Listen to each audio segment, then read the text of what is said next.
This show is part of the Head Stuff Podcast Network.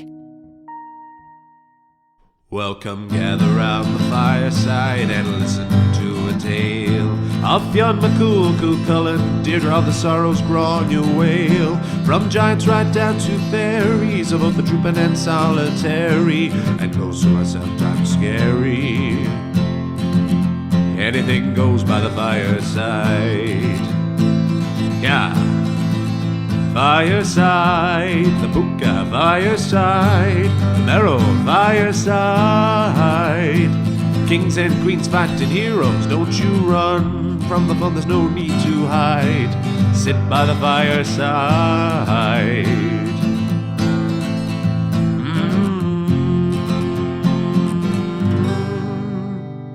Fireside.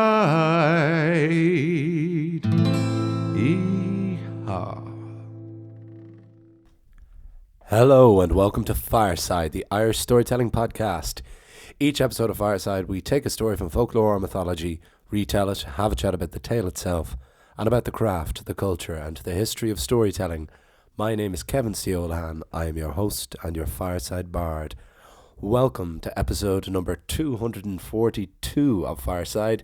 Today on the Irish Storytelling Podcast, we continue our look at Bram Stoker's book of original fairy tales, Under the Sunset. This is the very particular and unusual story of how Seven went mad. But before we get down to that, you're all very welcome along. Welcome back to any returning listeners and welcome along to any new listeners. If this is your first episode, why don't you listen to this and at least go back to the first of this Stoker series, beginning with the title story Under the Sunset, to see what we've been building with this little bit section. And if you enjoy that, why don't you go right back to the very beginning and see what the journey of Fireside has been over the last nearly 6 years, coming up on the 6th anniversary of the podcast, which is a little bit astonishing. But if you're a returning listener, you know all this. As you will know, all of the usual ways you can support the podcast. Follow me over on Instagram at FiresideBard. Email me at thefiresideBard@gmail.com. Those are the best places to get in touch.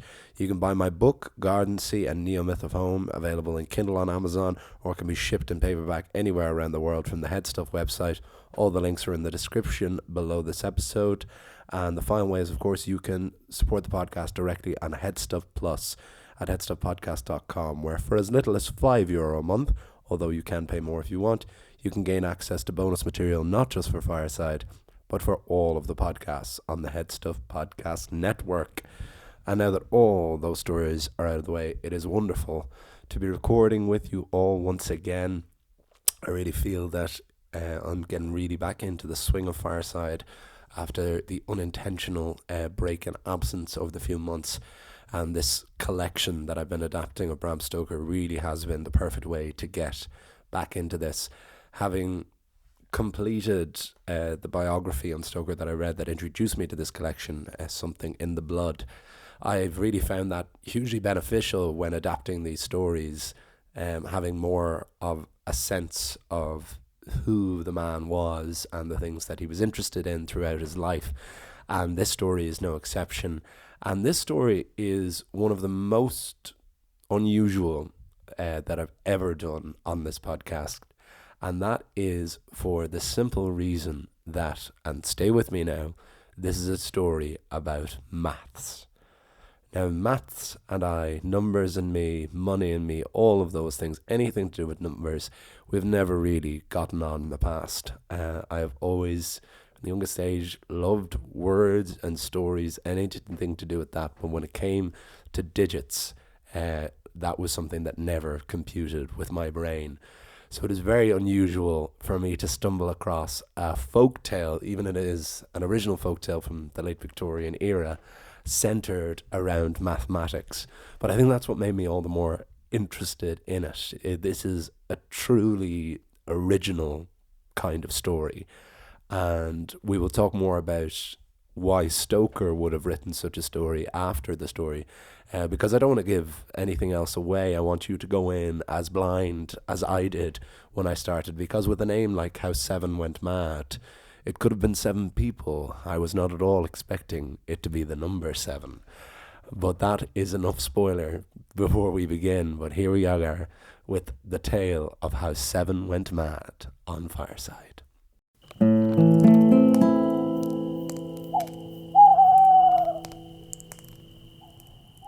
How 7 went mad.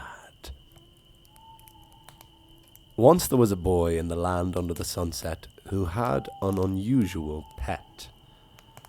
Usually a child may have a dog or a cat in their care, but this boy had a pet bird. And not just any bird, but a jet black ancient raven. Ravens are, after all, one of the smartest and most magical of all birds. They are symbols of both the All-Father of Norse mythology, Odin, and the Celtic goddess of the Morrigan. The boy's name was Tinnaboy, and he named his pet raven Mr. Daw. Mr. Daw made for a wonderful pet. He fed himself, got himself up in the morning, and went to bed himself at night. The only way to punish a raven, or any bird for that matter, is to wake them up when they are already asleep. Tinnaboy loved Mr. Daw, but hated school. Every day the boy would try to get his raven into the classroom, but Mr. Daw was wise enough to know better and stayed safely in the scaffolding of the rooftop. One day, Tinnaboy was at his desk perusing over a mathematical sum. "Mr. Daw," he called to the raven, "see if you can help me with this. What is 7 times 117,649? "Rah!" cried Mr. Daw. Tinnaboy tried to work his way up. 7 times 7 is 49. 7 times 49 is... Oh, I don't know. I wish the number 7 had never been invented. Tinnaboy decided he would be able to think better if he had a nap. A wise decision. But the child could not get comfortable sleeping on his desk. He felt as if he was sleeping on the dreaded number 7. Just as Tinnaboy began to doze off, his teacher began to tell a story. "Children, this is the story of how 7 went mad. Once there was an alphabet doctor." "What's an alphabet doctor?" asked Tinnaboy. "A doctor who treats sick and injured letters," said the teacher. "Letters don't get sick." "Of course they do. How many times have you written a T with a crooked back, or an uppercase R with a broken leg, making it an uppercase B?" Tinnaboy had very messy handwriting and sunk down in his desk, embarrassed. One day the alphabet doctor returned home from adding a dot to the letter I when he received an urgent call from the number stable. "What's a number stable?" asked Tinnaboy. "A stable where numbers live." "Why would numbers need to live in a stable?" "Because they go so fast," said the teacher. "When numbers are put together, they grow at a lightning pace. Stabling them is the only way to prevent numbers from running away altogether." So the alphabet doctor was called to the number stable because he was told that poor 7 went mad. "How did 7 go mad?" "You'll find out," said the teacher. "No more interruptions." So the doctor arrived at the stable, and 7 was bucking wildly around like an untrained stallion. The stable boys were doing everything to restrain the number, but that just made 7 panic even more. "Stop," cried the alphabet doctor. "7, what's the matter?" "I've gone mad," said 7. "I can see that," said the doctor. "Why is that?" "Because of how poorly I am treated." "How are you treated poorly?" "I'm treated the worst of any number. No one respects me. Everyone always gets me wrong. And worst of all, I have no family." I am the only orphan number. Orphan? Cried the alphabet doctor. Yes. 2 has cousins in 4, 6, and 8. 6 has a bigger family in 3 and 9. I am related to 1, but removed by so many generations I'm barely acknowledged. I am lonely and underappreciated, so I choose to go mad. Poor 7, cried Tinnaboy, who began to cry. Are you crying? Said the bully, Ruffin, who sat behind Tinnaboy in class. No, said Tinnaboy, trying to mask his tears. Poor 7 indeed, said the teacher, before going on. So the alphabet doctor promised that everyone would be kinder and more respectful to 7 and include him more often. And in time, 7 was cured of his madness. Now, what do you think of that story, children? I'll be friends with 7, said Tinnaboy. I'll share my lunch and bed with him if he wants. You're a good lad, Tinnaboy, said the teacher. Well, I hate 7, said Ruffin, and I wish he had died. All the while the teacher had been telling this story, the raven Mr. Daw had been watching and listening closely. Ravens are clever in a way we still don't understand. And Mr. Daw made a plan. That night, the raven returned to the empty classroom and began to steal all of the 7s. The bird removed 7 from all the ledgers, brushed them off the blackboard with his feathers, and even took the 7 off the clock on the wall. Consuming all of these numbers made the bird swell, and by the end of the night, Mr. Daw was 7 times his normal size. So big was the raven, he could barely fit back out of the classroom. The next morning, everyone was late for school. All of the students and all of the teachers. Children, demanded the very flustered teacher, why are you all late? We were not woken at our usual time, sir. What time do you usually get up? All of the children went to speak, but no words came out of any of their mouths. Wait a second, said the bully Ruffin. Why were you late, sir? Well, my servant usually wakes me, but woke me an hour later. What time do you usually wake up? The teacher went to speak, but no words came. Something odd is going on, said the teacher. If we are all here at the same time, are we not all on time? Said Tinnaboy. No, said the teacher, because it is now 10, and yet it is 11. We have all lost an hour. Maybe somebody stole it, sir. How could someone steal an hour? But as the words were leaving his lips, the teacher began to look around and noticed missing numbers from his notebooks, the blackboard, and even the clock.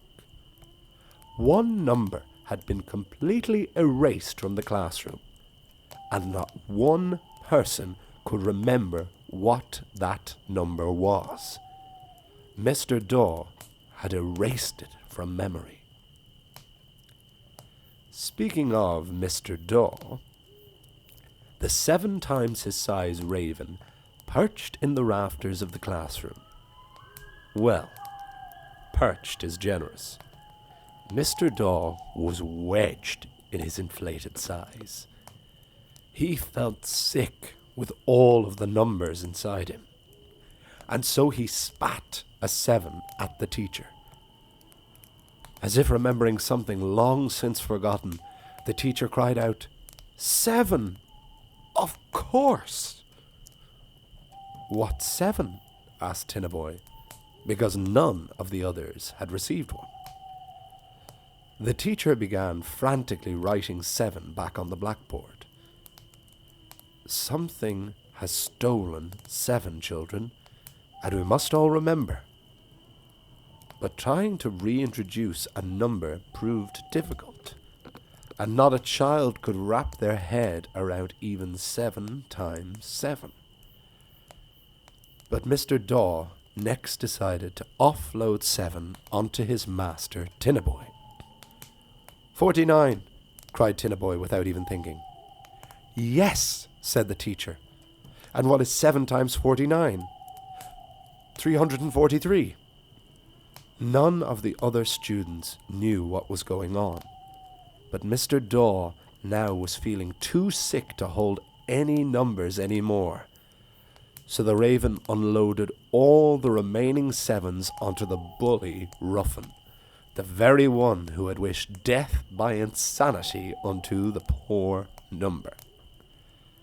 A madness came over the boy, and even without being asked, Ruffin began to spout. 16,807, 117,649, 823,543.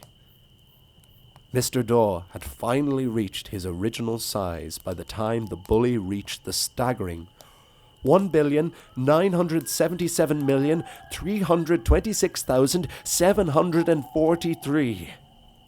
At that moment, Tinnaboy awoke from his dream. He looked up to the rafters to see Mr. Daw. Said the Raven. Tinnaboy looked back to his math problem, which suddenly was no problem at all. The end.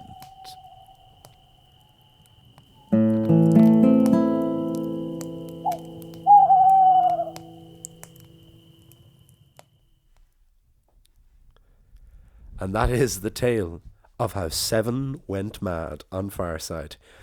Yes, of all of the things, when I started this podcast all those years ago, that I imagined I would be writing a folktale about, mathematics would have been right at the bottom of the list. But as I said before, that was probably what made me so very interested in this story. First and foremost, knowing that Bram Stoker studied at Trinity College with a degree in mathematics.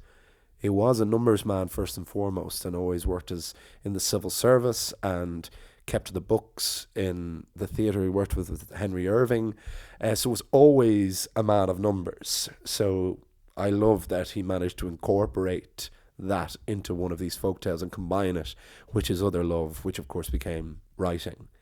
But there's a lot to like about this story. First and foremost, of course, you put a raven in a story and I'm anyone's, because ravens are my favourite bird, because of how much they crop up in not just Irish mythology but in other world mythologies as well.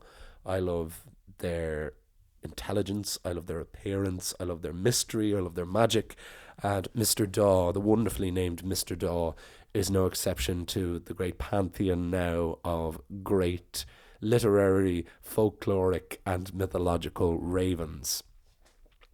And so we have this very kind of classic setup initially of the student wishing something. It's a Wonderful Life, the wishing that 7 had never been born, and then dizzying off into this daydream, which turns out to evolve into this story of how poor 7 went mad. And again, when I first started reading this story, and with that title, as I'm sure you may have, when you clicked on this episode from this title, I naturally thought it was how 7 people went mad, and never did I think that it would be the number 7, which just brought me back to this idea of this alphabet doctor, which again is probably my favorite aspect of this story. Just brought me right back to the very beginnings of school. Anyone who grew up in Ireland, I'm not sure if this originally came from the UK or from the US.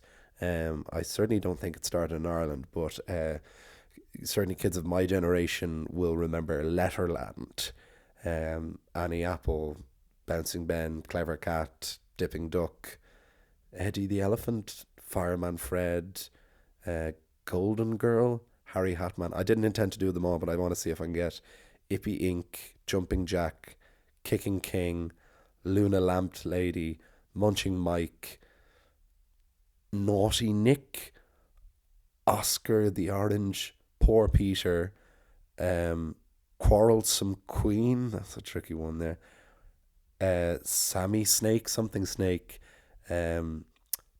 Ticking Tess, there was one with an umbrella, Uppy Umbrella, perhaps,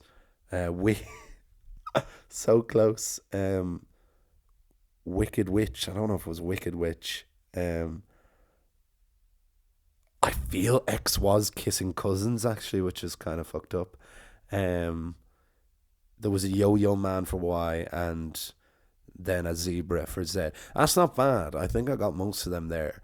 But for any millennials, 90s kids growing up in Ireland, and at least one other country, depending on where Letterland actually originated, I must look that up after the fact. I hope that brought you down memory lane.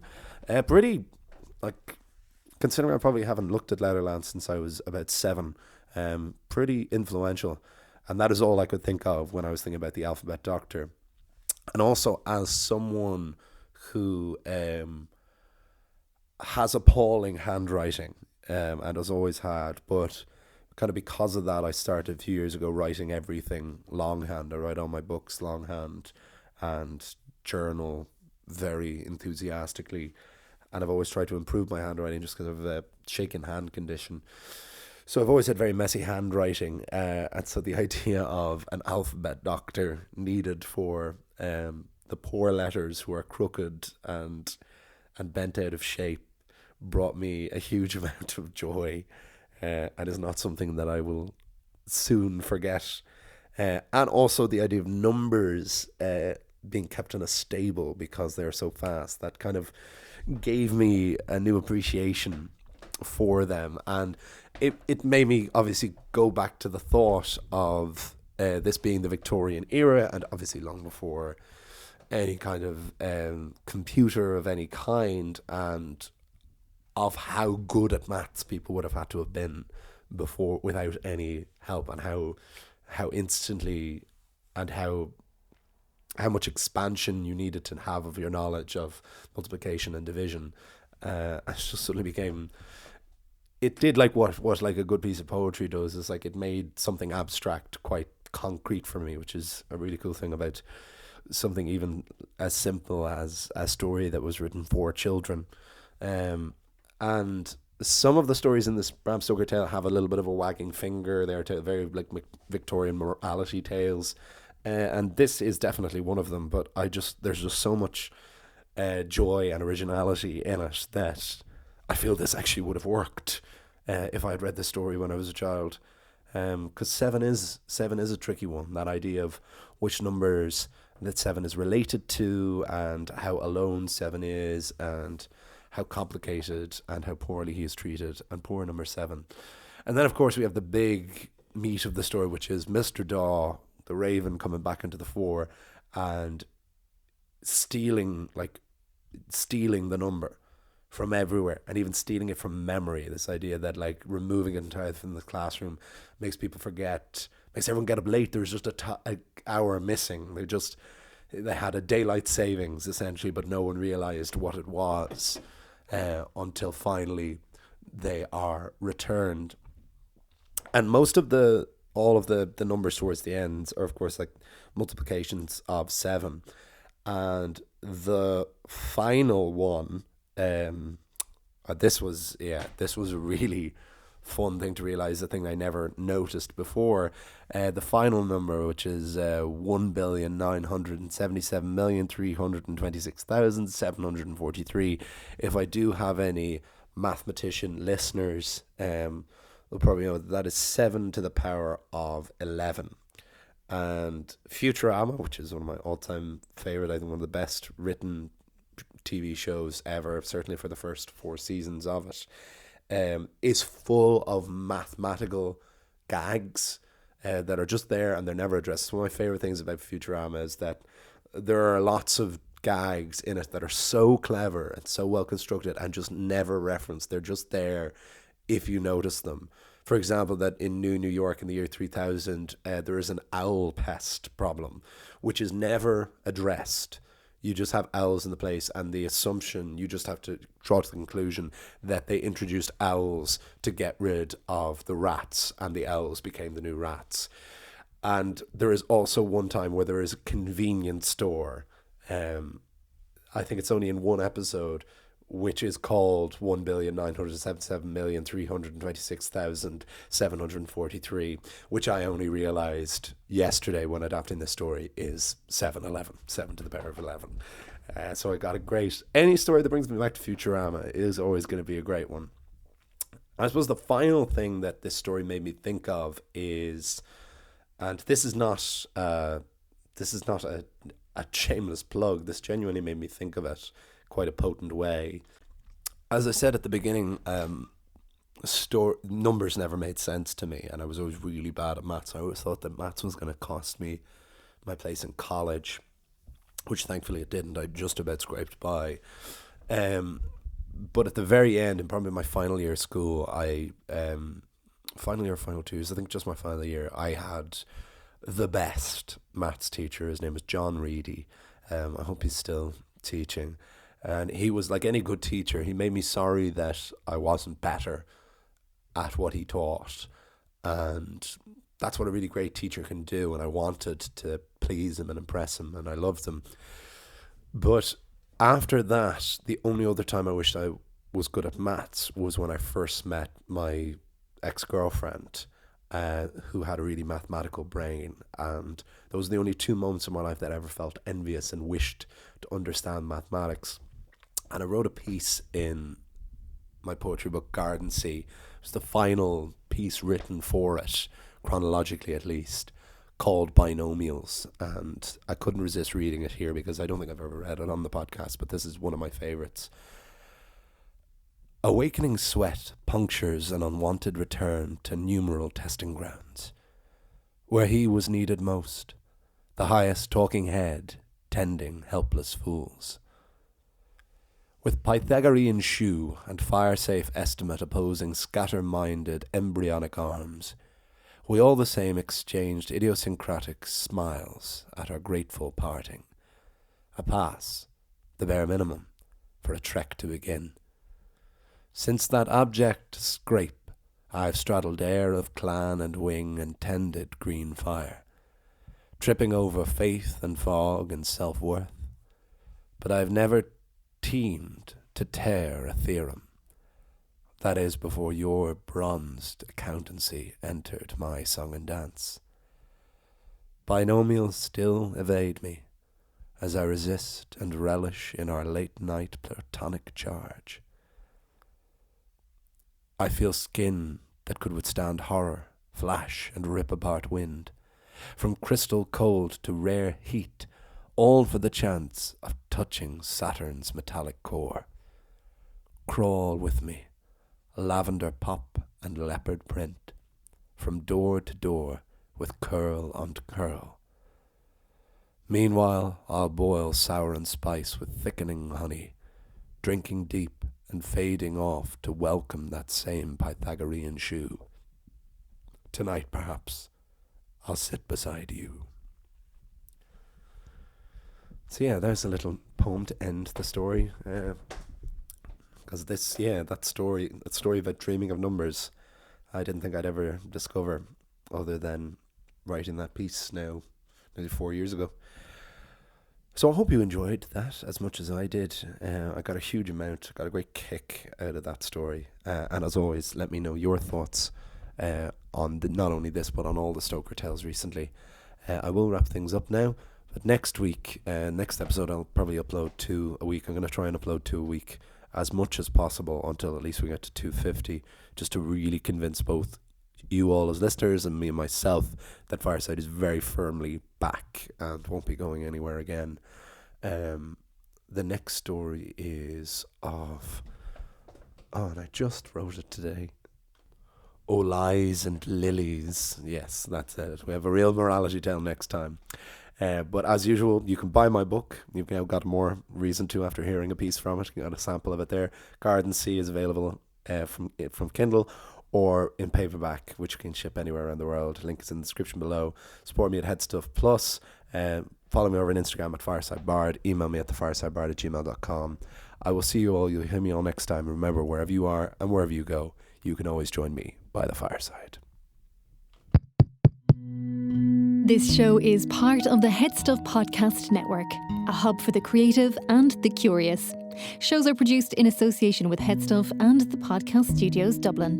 Find out more or become a member at headstuffpodcasts.com.